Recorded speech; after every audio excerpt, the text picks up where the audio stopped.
But as part of this campaign to destroy the public image of Black women, many Black men in this reactionary manosphere community, or as they call themselves, they refer to it as the manosphere. And these are basically Black men who are fed up with Black women and are no longer dating them or respecting them or marrying them at all. You have a movement called the Passport Boys, where they say we're getting our passports, we're leaving America, and we're going to find women of other countries. Now, that wouldn't be a problem if they were looking for Black women in other countries, but from what I was told, they're looking for. Okay. Well, Dr. Johnson, you mentioned the necessity for a psychological makeover.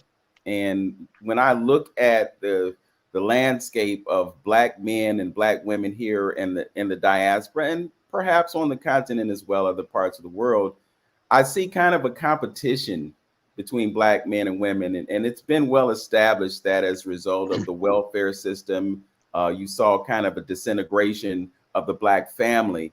What can we do to bring about more cohesion between Black men and Black women and get them to perhaps have a greater understanding of our culture and the relationships that we have with each other as a result of understanding our culture? Because I see it, and I'm sure Brother Antonio will agree with this. One of the greatest deficits that we have in our community is a lack of awareness of who we are through our culture and how we should relate to each other as a result of this self-awareness. You know, brothers, there are two movements taking place right now that I believe in 25 years' time, we may come to learn that those movements, in some way, shape, form, or fashion, was funded by the power structure. One of them is the I'm Not From Africa movement, which is gaining traction. You know, this so-called pretendian agenda where everybody wants to be a Native American with no connection to Africa at all. And I find it interesting that that movement grew up right around the 2019 year of return. I don't think Yes. that was a coincidence. And the other movement, to your point, Baba Vince, has to do with Black men and Black women being confrontational and condemnatory towards each other. Now, don't get me wrong. As you all know, we've had a little bit of that back and forth going on ever since the economic devastation of the Black man began in the 1970s. We've always had some of that male-female conflict as soon as Black men were no longer able to be the breadwinners of the family. But the pathological manner in which Black men and Black women are attacking each other. If you go on YouTube right now, the most popular videos, literally the most popular videos on YouTube for Black people are the ones where the women are condemning the men and the men are condemning the women. It's must-see TV. Black male-female romantic conflict is must-see TV. Is this a coincidence, given the fact that this is happening this intensely at a time when America is trying to transgender all of our children, to homosexualize our boys, lesbianize our girls? I don't think it's a coincidence. No one's going to make me believe that this just popped up out of nowhere, where Black men and Black women start going at each other's throats at a level we have never seen before. At the same time, the social agenda is to transgenderize our children. I think in 20 years' time, we're going to find out that the FBI and or the CIA had a hand in this. Wow. I wouldn't doubt that at all. You know, I'm just reflecting on a video that I saw a few weeks ago, and it was a young man and a Black woman who were in some type of food establishment, and there was a 14-year-old son that was in the proximity, and there was a confrontation between the two. You probably saw it. Yes. And the remarkable thing about that was, here is this man who is at the height of being upset. And he says to the woman, if you say one more thing, and she could not understand that this is a time for you to embrace your femininity and walk away from your need to live in a masculine space. So she said one more thing, and then he struck her. And then the young man who's observing this, he pulls out his weapon and he shoots the man. Now, some people would think, well, the boy was justified, but we're not dealing with the why this confrontation escalated to the point that it did. And if we had a better understanding of when it's time to be a man and when it's time to be a woman, because we're confused about this. We've lifted our sisters into a place where they rely on their masculine energy, and there's a conflict between male and female as a result of this. From a psychological perspective, can you kind of break that down? What's the dynamic that results in a woman wanting to have a confrontation with a man when clearly she wasn't in her right mind and neither was he? I tell you, one of the aspects of that dynamic that is most concerning to me is the fact that I am seeing women grow more comfortable with men attacking sisters. I am seeing women make excuses for men attacking sisters. I'm also noticing that Black men no longer consider emotional discipline a part of the definition of masculinity. Since when is a lack of discipline for a man masculine? That has never been masculine. But as part of this campaign to destroy the public image of Black women, many Black men in this reactionary manosphere community, or as they call themselves, they refer to it as the manosphere. And these are basically Black men who are fed up with Black women and are no longer dating them or respecting them or marrying them at all. You have a movement called the Passport Boys, where they say we're getting our passports, we're leaving America, and we're going to find women of other countries. Now, that wouldn't be a problem if they were looking for Black women in other countries, but from what I was told, they're looking for non-American women who are also not of African descent. And so for me, I'm very disappointed in Black manhood in America.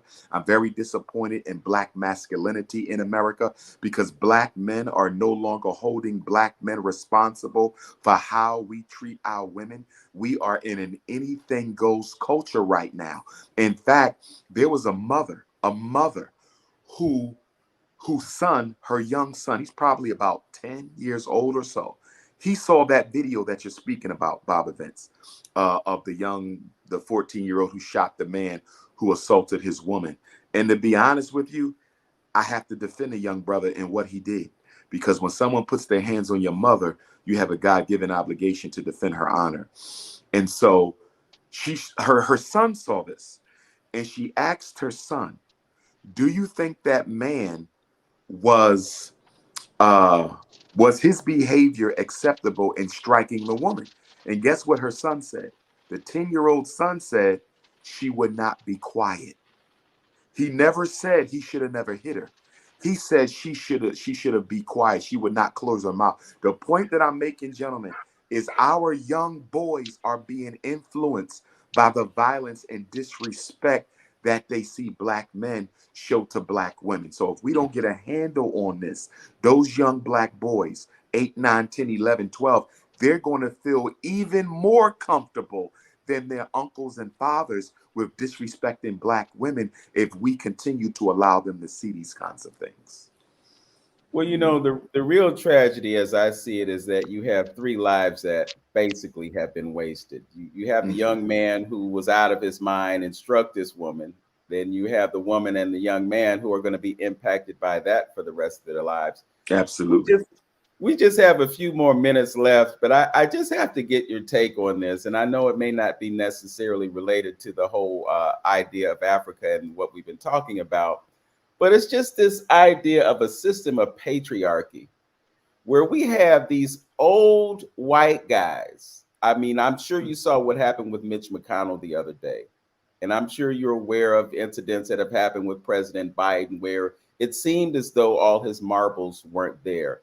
Everybody in the world can look at this and say, what's wrong with this picture? We got these old white people, old white men, old people who have dominated our political system all this time. What is it going to take for people to put the right people in office? And I know we've talked about voting being an exercise in futility because we keep depending on a system that hasn't served us. But When are folks going to wake up and see that this is not the way we should be going? You know what the problem is? The world is under a delusion that the white man always knows best. They have basically ruled the planet for the past 500 years. Of course, the Chinese are now on the horizon of overtaking them. But most of the world is comfortable with white people in charge, even if they don't know what they're doing, because that has been our conditioning. I mean, think about it. God is a white man in the eyes of many black people. You see, so when you grow up with an image of Jesus as being a white man, why would you want anyone else at the helm of the nuclear age? Why would you want anyone else at the helm of economic order? Why would you want anyone else at the helm of education or warfare? Why would you want anyone but a white man after having the entire planet conditioned for half a millennium that they are the most intelligent, the most wise, and the most capable of making decisions? So until we crack open that falsification of European superiority, it's going to be difficult for a lot of us to really analyze white folks and decide exactly what their place should be in this world going forward. Remember, psychologically speaking, what the mind doesn't know, the eyes will never see. What the mind doesn't know, the eyes will never see. So if you've been conditioned to believe that white is always right, even when they make a mistake, you can't see it, because what the mind doesn't believe, the eyes will never conceive. Good point. Yeah, I like that. I'm gonna steal that one. Yeah, I think that kind of defines where we at conscionable as far as the people is concerned. And it's going back to what we said, about some of the Africans and some of the African Americans. I think it all boils down to this. Because when you said something about them, we're forgiven with slave and this multiculturalism and all that, and I think the Bible can contribute to some of that, turning the other cheek and get along with everybody. The thing is, when you start talking this black stuff, it's all about being accepted. Black folks with the state of mindset that we're in right now, we just want to be accepted. When Dr. Claude said that as well, when we had their time in the '60s, when they said we was wearing dashikis and everything, what y'all want? We want to be able to go to your restaurants, your stores, and your hotels, not for independence and learning how to fish. We just want to be accepted. Absolutely. Black people want participation. Every other racial group wants power. Chinese want power. East Indians want power. Latinos want power. Jews want power. Arabs want power. Black people want participation. We're the only group that is not interested in the accumulation of power. And that's why we're losing. We have just a few moments left. Dr. Johnson, I want to give you another opportunity to reach out to the folks to make donations. It's on the screen so folks can see it, but those who are listening by radio can't hear it. So if you want to kick out that information quickly. Absolutely. Donations can be made to cash.me/$FDMG school. As you see on the bottom of your screen, cash.me/$FDMG school. If you're a PayPal user, my international Africans included, that will be paypal.me/FDMG Academy. So it's FDMG Academy for PayPal, FDMG school for the Cash App. You can also make check or money order donations payable to FDMG Academy. P.O. Box 9634, Wilmington, Delaware. That's P.O. Box 9634, Wilmington, Delaware, 19809. And if you need to reach me, especially parents having issues with their children as it relates to education or mental health, my cell number is also on the bottom of your screen at 215-989-9858.